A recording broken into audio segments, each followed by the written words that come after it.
Obituary of Yasmin Jessie Duarte, 19th September 1953 to 17th July 2022. Yasmin Duarte, lovingly known as Comrade Jessie, was born in the township of New Clare, Johannesburg, to Ibrahim and Julie Dangle. She was the fifth born of the 9 siblings and the only daughter. She completed high school at Coronationville High. After school, she joined an exchange program to the United States, living with an American family with whom she remained in touch till the end of her life. Jessie grew up in a family that valued ideas and books, as well as rigorous debate and argument. This laid the foundation for her activism. She was also an avid art collector and music lover. In the 1970s, influenced by her experience, travels, and other activists that came into contact with, she became involved in the Black consciousness movement. By 1979, she already played a leading role in the women's movement under the mentorship of Mum Albertina Sisulu.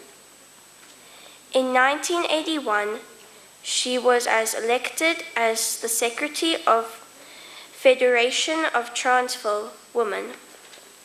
As a leader of the FEDRA, Comrade Jessie played a critical role in the rebuilding of South African women's movement, traveling across the country to help form the structures in the then Northern, Eastern and Western Transvaal, Eastern Cape and Border, and Western Cape and Natal. Working together with Master Sulu, she was also the contact person for links between the internal and external women's movement, as well as the South African Communist Party through Ray Alexander. At the same time, she was mother to 2 young children, Yusha, born in 1975, and Zoe, born in 1977, whilst also taking care of her younger siblings, Abbas and Zain Dangle. The women's movement played an important role in the formation of the UDF in 1983. Along with the trade union, civic and youth and student movements. And throughout the 1980s, Comrade Jessie was an activist in all campaigns of the UDF, including going door to door during the tri-cameral parliament campaign. During the early 1980s, she worked with Reverend Bayers Norwood to set up and administer a scholarship fund to educate and skill ANC and UDF activists, developing a progressive corps of public servants. She was detained without trial in 1988, released and placed under restriction orders until the state of emergency was lifted. With the formation of organs of People's Power in the 1980s, she played a role in organizing underground operations through identification of safe houses, women who acted as couriers, and the distribution of the recipe book for military operations. Like many activists of the time, Jessie and her family were harassed by regime and isolated in her community, yet she remained steadfast. According to the family, the Dangles had greater access to books than food, and Comrade Jessie saw books as essential to life. This nurtured her enduring love for literature, writing, and storytelling. She worked at progressive publisher Raven Press, established in 1972, and encouraged authors like Jessina Hlopho and Bobby Schneider. Comrade Jessie was one of the founders of the Congress of South African Writers, launched in July 1978 to mobilize progressive writers and nurture the alternative press. Her activism and commitment to the working class was another enduring commitment. As COSATU was being formed, she played a role in mobilizing domestic workers and was part of the strike committee for the 1987 National Union of Mine Workers strike. After the unbanning of the ANC in 1990, she served on the interim leadership corps of the then Pretoria Witwatersrand region, now Gauteng, to rebuild the ANC.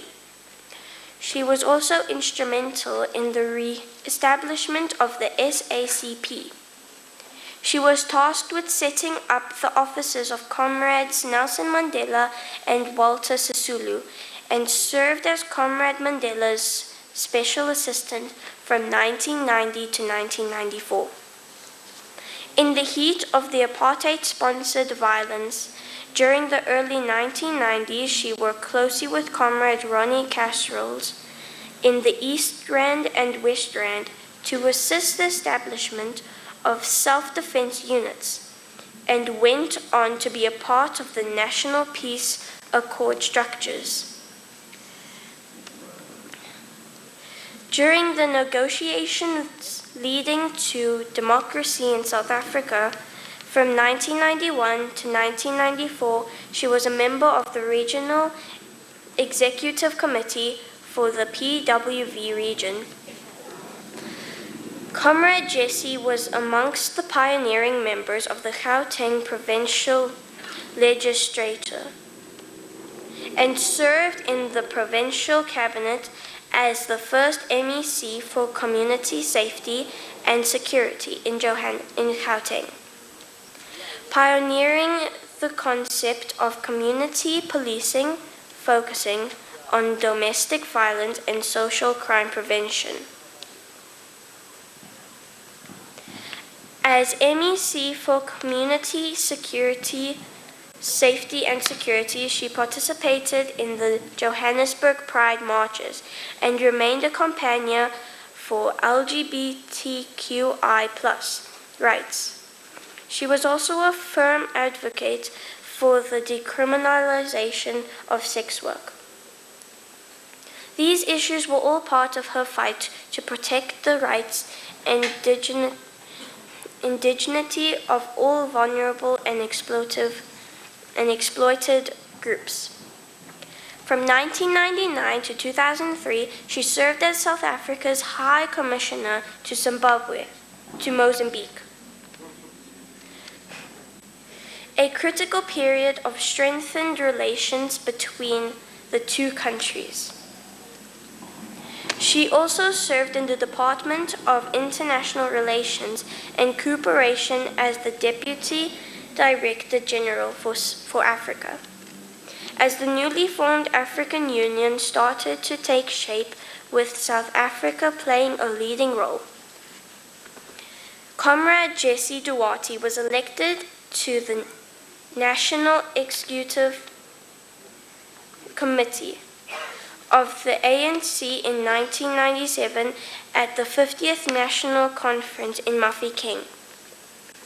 She also served as the international spokesperson for the ANEC and was elected Deputy Secretary General of the ANC in 2012 at the 53rd National Conference, re-elected at the next conference, and a position she held until her passing on 17th July 2022. Comrade Jessie was an internationalist, a fighter for the rights of oppressed peoples everywhere, especially women and children. Her commitment to the cause of the people of Palestine, Western Sahara, and against the Cuban blockade remained unwavering. During her final days, in the midst of her struggle with cancer, she initiated a book project to tell the story of the rebuilding of women's movement during the 1980s. Comrade Jessie will be remembered as a fierce and unapologetic proponent of the non-racialism and outspoken fighter for the rights of women, and a loving matriarch of the Dangle, Duarte, and Whitley families. She is survived by her children, Yusha and Zoe, grandchildren Kristen, Monique, Mu'in, and Amira, and remaining siblings Mohammed, Musa, Abbas, and Zain. Thank you.